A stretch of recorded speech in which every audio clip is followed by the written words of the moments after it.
शिवाय नमस्तुभ्यम। आप सभी का हमारे YouTube चैनल पर हार्दिक स्वागत है। आइए रसपान करते हैं शिव महापुराण कथा के आज के अध्याय का। अगर आज का अध्याय आपको समझ में न आए तो इससे पहले का अध्याय आप जरूर सुनिए, क्योंकि आज का अध्याय थोड़ा कठिन है, लेकिन अगर आप उसे ध्यानपूर्वक सुनेंगे तभी आपको यह अध्याय समझ में आ जाएगा। कठिन जरूर है लेकिन महत्वपूर्ण है। आपको आज के वीडियो में शिवलिंग से जुड़ी हुई शिवलिंग की स्थापना से संबंधित बहुत सारी ज्ञानवर्धक बातें पता चलने वाली हैं। तो आइए रसपान करते हैं आज के अध्याय में। आप जानने वाले हैं शिवलिंग की स्थापना, उसके लक्षण और पूजा विधि के वर्णन के बारे में तथा शिव पद की प्राप्ति करने वाले सत्कर्मों की विवेचना के बारे में। सौनक जी ने पूछा, सूत जी, शिवलिंग की स्थापना कैसे करनी चाहिए, उसका लक्षण क्या है और उनकी पूजा कैसे करनी चाहिए, किस काल में करनी चाहिए और किसके द्वारा उनका निर्माण होना चाहिए। तब श्री सूत जी महाराज ने कहा, महर्षियों, मैं आप लोगों के लिए एक विषय का वर्णन करता हूँ, ध्यानपूर्वक सुनो और समझो। सूत जी कहते हैं, हे सौनक जी, श्रवण, कीर्तन और मनन जैसे साधनों का करना प्रत्येक के लिए सुगम नहीं है, इसलिए योग्य गुरु और आचार्य चाहिए। गुरुमुख से सुनी गई वाणी मन की शंकाओं को दूर कर देती है। गुरुमुख से सुनी गई शिव तत्व द्वारा शिव के रूप स्वरूप के दर्शन और गुण अनुवाद से रस अनुभूत होता है, तभी भक्त कीर्तन कर पाता है। यदि ऐसा कर पाना संभव न हो तो मोक्ष आदि को शार्दिक करना चाहिए, या वह कि भगवान शंकर की लिंग एवं मूर्ति की स्थापना करके रोज उनकी पूजा करे। इसे अपनाकर वह संसार सागर से पार हो जाता है। संसार सागर से पार होने के लिए इस तरह की पूजा आसानी से भक्ति पूर्वक की जा सकती है। अपनी शक्ति एवं सामर्थ्य के अनुसार धनराशि से शिवलिंग या शिव मूर्ति की स्थापना कर भक्ति भाव से उनका पूजन करना चाहिए। मंडप, गोपुर, तीर्थ, मठ एवं क्षेत्र की स्थापना कर उत्सव का आयोजन करना चाहिए तथा पुष्प, धूप, वस्त्र, गंध, दीप तथा पुआ और तरह तरह के भोजन नैवेद्य के रूप में अर्पित करने चाहिए। श्री शिव जी ब्रह्म रूप निष्कल अर्थात कला रहित भी हैं और कला सहित भी मनुष्य इन दोनों स्वरूपों से पूजा करते हैं। शंकर जी को ही ब्रह्म पदवी भी प्राप्त है। कला रूपी भगवान शिव की मूर्ति पूजा भी मनुष्य द्वारा ही की जाती है और वेदों ने भी इसी तरह की पूजा की आज्ञा प्रदान की है। सनंत कुमार जी ने पूछा, हे नंदीश्वर, पूर्व काल में उत्पन्न हुए लिंग बेर अर्थात मूर्ति की उत्पत्ति के संबंध में आप हमें विस्तार से बतलाइए। नंदीश्वर ने बतलाया, मुनीश्वर, प्राचीन काल में एक बार ब्रह्मा और विष्णु के मध्यम युद्ध हुआ तो उनके बीच स्तंभ रूप से शिवजी प्रकट हो गए। इस प्रकार उन्होंने पृथ्वी लोक का संरक्षण किया। उसी दिन से महादेव जी का लिंग के साथ साथ मूर्ति पूजन भी जगत में प्रचलित हो गया। अन्य देवताओं का साकार अर्थात मूर्ति पूजा होने लगी, जो कि अभिष्ट फल प्रदान कराने वाली थी, परंतु शिव जी के लिंग और मूर्ति दोनों रूप में ही पूजा होने लगी। नंदीश्वर बोले, पूर्व काल में श्री विष्णु अपनी पत्नी श्री लक्ष्मी जी के साथ शेष शैया पर शयन कर रहे थे। तब एक बार ब्रह्मा जी वहां पहुंचे और विष्णु जी को पुत्र कहकर पुकारने लगे। पुत्र उठो, मैं तुम्हारा ईश्वर तुम्हारे सामने खड़ा हूँ। यह सुनकर विष्णु जी को क्रोध आ गया। फिर भी शांत रहते हुए वे बोले, पुत्र, तुम्हारा कल्याण हो, कहो अपने पिता के पास कैसे आना हुआ। यह सुनकर ब्रह्मा जी कहने लगे, मैं तुम्हारा रक्षक हूँ, सारे जगत का पितामह हूँ, सारा जगत मुझ में निवास करता है। तू मेरी नाभि कमल से प्रकट होकर मुझे ऐसी बातें कह रहा है। इस प्रकार दोनों में विवाद होने लगा। तब वे दोनों अपने को प्रभु कहते कहते एक दूसरे का वध करने को तैयार हो गए। हंस और गरुड़ पर बैठे दोनों परस्पर युद्ध करने लगे। ब्रह्मा जी के वक्ष स्थल में विष्णु जी ने अपने अनेक शस्त्रों का प्रहार कर उन्हें व्याकुल कर दिया। इससे कुपित होकर ब्रह्मा जी ने पलटकर भयंकर प्रहार किया। उसके पारस्परिक आघातों से देवताओं में हलचल मच गई। वे घबराकर त्रिशूलधारी भगवान शिव के पास गए और उन्हें सारी कथा सुनाई। भगवान शिव अपनी सभा में उमा देवी सहित सिंहासन पर विराजमान थे और मंद मंद मुस्कुरा रहे थे। महादेव जी बोले, पुत्रों, मैं जानता हूँ कि तुम ब्रह्मा और विष्णु के परस्पर युद्ध से बहुत दुखी हो। तुम डरो मत, मैं अपने गणों के साथ तुम्हारे साथ चलता हूँ। तब भगवान शिव अपने नंदी पर आरूढ़ हो देवताओं सहित युद्ध स्थल की ओर चल दिए। वहां छिपकर वे ब्रह्मा विष्णु के युद्ध को देखने लगे। उन्हें जब यह ज्ञात हुआ कि वे दोनों एक दूसरे को मारने की इच्छा से महेश्वर और पशुपात अस्त्रों का प्रयोग करने जा रहे हैं, तो वे युद्ध को शांत कराने के लिए महाअग्नि के तुल्य एक स्तंभ रूप में ब्रह्मा और विष्णु के साथ के मध्य खड़े हो गए। माँ अग्नि के प्रकट होते ही दोनों के अस्त्र ही शांत हो गए। अस्त्रों के शांत होते देखकर ब्रह्मा और विष्णु दोनों कहने लगे कि इस अग्निस्वरूप स्तंभ के बारे में हमें जानकारी करनी चाहिए। दोनों ने इसकी परीक्षा लेने का निर्णय किया। भगवान विष्णु ने सूकर रूप धारण कर लिया और उसे देखने के लिए नीचे धरती में चल दिए। ब्रह्मा जी हंस का रूप धारण करके ऊपर की ओर चल दिए। पाताल में बहुत नीचे जाने पर भी विष्णु जी के स्तंभ का अंत नहीं मिला, अतः वे वापस चले आए। ब्रह्मा जी ने आकाश में जाकर केतकी का फूल देखा। वे उस फूल को लेकर शिव जी के पास वे इस फूल को लेकर विष्णु जी के पास गए। विष्णु ने उनके चरण पकड़ लिए। ब्रह्मा जी के छल को देखकर भगवान शिव प्रकट हुए। विष्णु जी की महानता से शिव प्रसन्न होकर बोले, हे विष्णु, आप सत्य बोलते हैं, अतः मैं आपको अपनी समानता का अधिकार देता हूँ। नंदीश्वर बोले, महादेव जी ब्रह्मा जी के छल पर अत्यंत क्रोधित हुए। उन्होंने अपने त्रिनेत्र तीसरी आंख से भैरव को प्रकट किया और उन्हें आज्ञा दी कि इस वह तलवार से ब्रह्मा जी को दंड दे। आज्ञा पाते ही भैरव ने ब्रह्मा जी के बाल पकड़ लिए और उनका 5वां सिर काट दिया। ब्रह्मा जी डर के मारे कांपने लगे।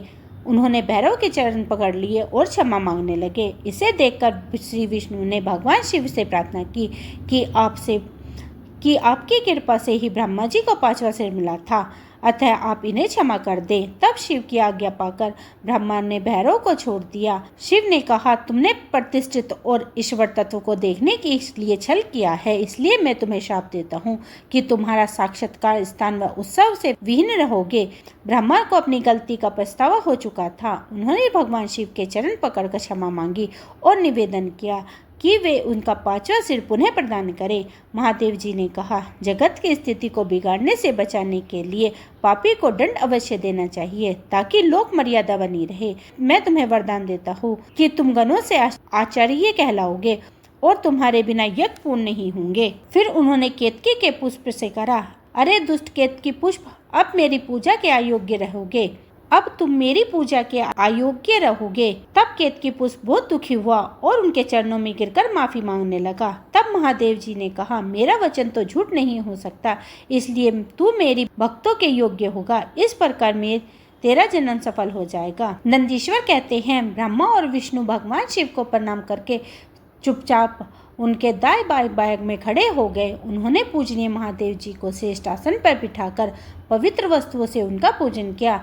दीर्घ काल तक स्थिर रहने वाली वस्तुओं को पुष्प वस्तु अथवा आपातकाल तक टिकने वाली वस्तुओं को प्राकृतिक वस्तु कहते हैं। हार, निपुर, किन्नूर, कितार, मणिमय कुंडल, यज्ञोपवित्र, उत्तरायण वस्त्र, पुष्पमाला, रेशमी वस्त्र, हार, मुंद्रिका, पुष्प, तांबूल, कपूर, चंदन एवं अगुर का अनुलोपन, धूप, दीप, श्वेत्र, छत्र, व्यंजन, ध्वज, चवर और अनेक दिव्य उपहारों द्वारा उनके वैभवानी और मन पहुँच से परे थे, जो केवल परमात्मा के योग्य थे। उनसे ब्रह्मा और विष्णु ने अपने स्वामी महेश्वर का पूजन किया। इससे प्रसन्न होकर भगवान शिव ने दोनों देवताओं से मुस्कुराकर कहा, पुत्र, आज तुम्हारे द्वारा की गई पूजा से मैं प्रसन्न हूँ। इसी कारण यह दिन परम पवित्र और महान होगा। यह तिथि शिवरात्रि के नाम से प्रसिद्ध होगी और मुझे प्रिय होगी। इस दिन जो मनुष्य मेरे लिंग अर्थात निराकार रूप की या मेरी मूर्ति अर्थात साकार रूप की दिन रात निराहार रहकर अपनी शक्ति के अनुसार निश्चल भाव से यथोचित पूजा करेगा, वह मेरा परम प्रिय भक्त होगा। पूरे वर्ष भीतर मेरी पूजा करने पर जो फल मिलता है, वह फल शिवरात्रि को मेरी पूजा करके मनुष्य तत्काल प्राप्त कर लेते हैं। जैसे पूर्ण चंद्रमा का उदय समुद्र की वृद्धि का अवसर है, उसी प्रकार शिवरात्रि के तिथि मेरे धर्म की वृद्धि का समय है। इस तिथि मेरी स्थापना का मंगलमय उत्सव होना चाहिए। मैं मंगशीर मास के अर्ध नक्षत्र से युक्त पूर्णमासी या प्रतिपदा को ज्योतिर्मय स्तंभ के रूप में प्रकट हुआ था। इस दिन जो मनुष्य पार्वती सहित मेरे दर्शन करता है अथवा मेरी मूर्ति या लिंग की झांकी निकालता है, वह मेरे लिए कार्तिकेय से भी प्रिय है। इस शुभ दिन मेरे दर्शन मास से पूरा फल प्राप्त होता है। यदि दर्शन के साथ मेरा पूजन भी किया जाए तो इसका अधिक फल होता है। वाणी द्वारा इसका वर्णन नहीं किया जा सकता। लिंग रूप से प्रकट होकर मैं बहुत बड़ा हो गया था, अतः लिंग के कारण यह भूतल लिंग स्थान के नाम से प्रसिद्ध हुआ। जगत के लोग इसका दर्शन और पूजन कर सकेंगे। इसके लिए यह अनादि और अनंत ज्योति स्तंभ अथवा ज्योतिर्मय लिंग अत्यंत छोटा हो जाएगा। यह लिंग सब प्रकार के शुभ सुलभ कराने वाला तथा भोग और मोक्ष का एकमात्र साधन है। इसका दर्शन, स्पर्श और ध्यान प्राणियों के जन्म और मृत्यु के कष्ट से छुड़ाने वाला है। शिवलिंग के यहाँ प्रकट होने के कारण यह स्थान अरुणाचल नाम से प्रसिद्ध होगा तथा यहाँ बड़े बड़े तीर्थ प्रकट होंगे। इस स्थान पर रहने या मरने से जीवों को मोक्ष की प्राप्ति होगी। मेरे दो स्वरूप हैं, साकार और निराकार। पहले मैं स्तंभ रूप से प्रकट हुआ, फिर अपने साक्षात रूप से। ब्रह्म भाव मेरा निराकार रूप है तथा महेश्वर भाव मेरा साक्षात्कार रूप है। ये दोनों ही मेरे प्रसिद्ध रूप हैं। मैं ही पार ब्रह्म परमात्मा हूँ। जीवों पर अनुग्रह करना मेरा कार्य है। मैं जगत में वृद्धि करने वाला होने के कारण ब्रह्मा कहलाता हूँ। सर्वतः स्थिति होने के कारण मैं ही सबकी आत्मा हूँ। स्वर्ग से लेकर अनुग्रह तक मेरी जगत संबंधी 5 कृतज्ञ हैं। वे सदा ही मेरे हैं। मेरी ब्रह्म स्वरूप का बोध कराने के लिए पहले लिंग प्रकट हुआ, फिर अज्ञात ईश्वर तत्व को साक्षात्कार कराने के लिए मैं जगदीश्वर रूप में प्रकट हो गया। मेरा सकल स्वरूप मेरे ईश्वर तत्व और मेरा निष्काम रूप मेरे ब्रह्म रूप का बोध कराता है। मेरा लिंग और मेरा स्वरूप और मेरा समीप्य की प्राप्ति कराने वाला है। मेरे लिंग की स्थापना करने वाले मेरे उपासक को मेरी समानता की प्राप्ति हो जाती है तथा मेरे साथ एक तत्व का अनुभव करते हुए संसार सागर से मुक्त हो जाता है। वह जीते जी परमानंद की अनुभूति करता है। शरीर का त्याग कर शिवलोक को प्राप्त होता है, अर्थात मेरे ही स्वरूप हो जाता है। मूर्ति स्थापना लिंग की अपेक्षा गौण है।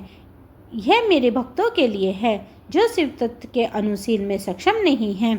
ब्रह्मा और विष्णु ने पूछा, प्रभु सृष्टि आदि 5 कृतज्ञों के लक्षण क्या हैं? यह हम दोनों को बतलाइए।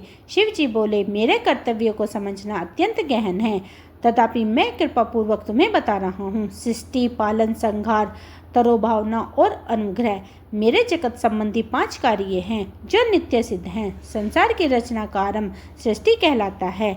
मुझसे पालित होकर सृष्टि का सुस्थिर रहना उसका पालन है, उसका विनाश ही संहार है। प्राणियों में उत्कृष्ट के तरोभाव कहलाते हैं। इन सब से छुटकारा मिल जाना ही मेरा अनुग्रह अर्थात मोक्ष है। ये मेरे 5 कृतज्ञ हैं। सृष्टि आदि 4 कृतज्ञ संसार का विस्तार करने वाले हैं। 5वां कृतज्ञ मोक्ष है।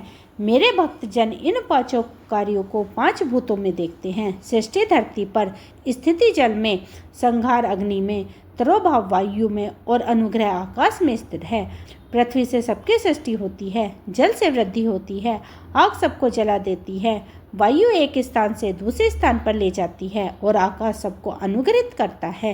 इन 5 कृतज्ञों का भार वहन करने के लिए मेरे ही 5 मुख हैं। चारों दिशाओं में 4 मुख और इसके बीच में 5वां मुख है। पुत्रों, तुम दोनों ने मुझे तपस्या से प्रसन्न कर संतुष्ट और पालनदो कार्य कर दिया है। इस प्रकार मेरा विश्वित स्वरूप रुद्र और महेश्वर से संहार और त्रोभाव कार्य मुझसे प्राप्त किए हैं, परंतु मोक्ष में स्वयं प्रदान करता हूँ। मैं पूर्व काल में अपने स्वरूप भूत मंत्र का उपदेश किया है जो ओंकार रूप से प्रसिद्ध है। यह मंगलकारी मंत्र है। सर्वप्रथम मेरे मुख से ओंकार ओम प्रकट हुआ जो मेरे स्वरूपों का बोध करता है।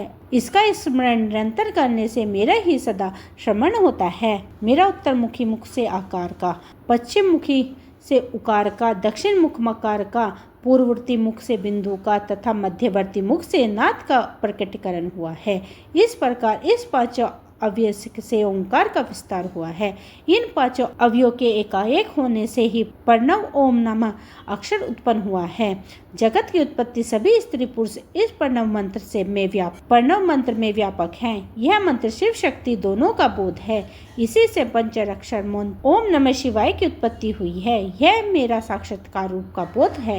इस पंच अक्षर मंत्र को मात्र का वर्णन प्रकट हुआ है जो 5 भेद वाले हैं। इसी को शिरो मंत्र सहित त्रिपाद गायत्री का प्रकट्य हुआ है। इसी को शिरो मंत्र सहित त्रिपाद गायत्री का प्रकट्य हुआ है। इस गायत्री से संपूर्ण वेद प्रकट हुए और उन वेदों से करोड़ों मंत्र निकलते हैं।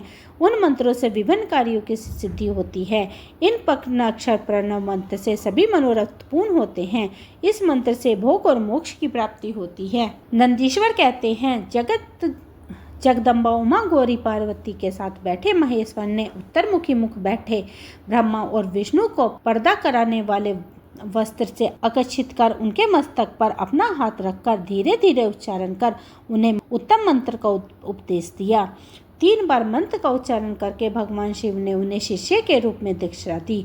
गुरु दीक्षा के रूप में दोनों ने अपने आप को समर्पित करते हुए दोनों हाथ जोड़कर उनके समीप खड़े होकर जगत गुरु भगवान शिव की इस प्रकार स्तुति करने लगे। ब्रह्मा विष्णु बोले, प्रभु आपको साकार और निराकार 2 रूप हैं। आप तेज से प्रकाशित हैं, आप सबके स्वामी हैं, आप सर्व आत्मा को नमस्कार है, आप प्राण मंत्र को बताने वाले हैं तथा आप ही प्रणव लिंग वाले हैं।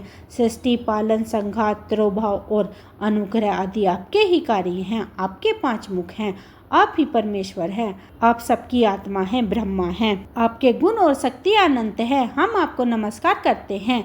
इन पंक्तियों से स्तुति करते हुए गुरु महेश्वर को प्रसन्न कर ब्रह्मा और विष्णु ने उनके चरणों में प्रणाम किया। महेश्वर बोले, अर्ध नक्षत्र में चतुर्थी को यदि इस प्रणव मंत्र का जाप किया जाए तो यह अक्षय फल देने वाला है। सूर्य की संक्रांति में महा अर्ध नक्षत्र में एक बार किया गया प्रणव जाप करोड़ों जाप का फल देता है। मंगशीर नक्षत्र में अंतिम भाग अथवा पुनर्वास का शुरू का भाग पूजा, होम और तर्पण के लिए सदा अर्ध के समान ही है। मेरे लिंग का दर्शन प्रातःकाल अर्थात मध्यकाल से पूर्व काल में करना चाहिए। मेरी पूजा दर्शन के लिए चतुर्थी तिथि उत्तम है। पूजा करने वालों के लिए मेरी मूर्ति और लिंग दोनों ही समान हैं। फिर भी मूर्ति की अपेक्षा लिंग का स्थान ऊंचा है, इसलिए मनुष्यों को शिवलिंग के ही पूजन करना चाहिए। लिंग का ओम मंत्र से और मूर्ति का पंच अक्षर मंत्र से पूजन करना चाहिए। शिवलिंग के स्वयं स्थापना करके या दूसरों से स्थापना करवाकर उत्तम द्रव्य से पूजा करने से मेरा पद सुबल होता है। इस प्रकार दोनों शिष्य को उपदेश देकर भगवान शिव अंतर ध्यान हो गए। दोस्तों, आज की शिव महापुराण की कथा यहीं विराम लेती है। आगे के अध्याय में आप जानेंगे शिवलिंग के उत्पत्ति और उसकी पूजा विधि के बारे में। जय भोलेनाथ। दोस्तों, अगर आपको मेरी ये वीडियो पसंद आई हो तो वीडियो को लाइक करें, परिवार और भक्तजनों में शेयर करें और अगर आपने मेरा ये चैनल अभी सब्सक्राइब नहीं किया तो सब्सक्राइब कर लीजिए। यहीं पर मैं सोमवार व्रत की कथा भी लेकर आऊँगी। तब तक के लिए हरे कृष्णा, राधे राधे।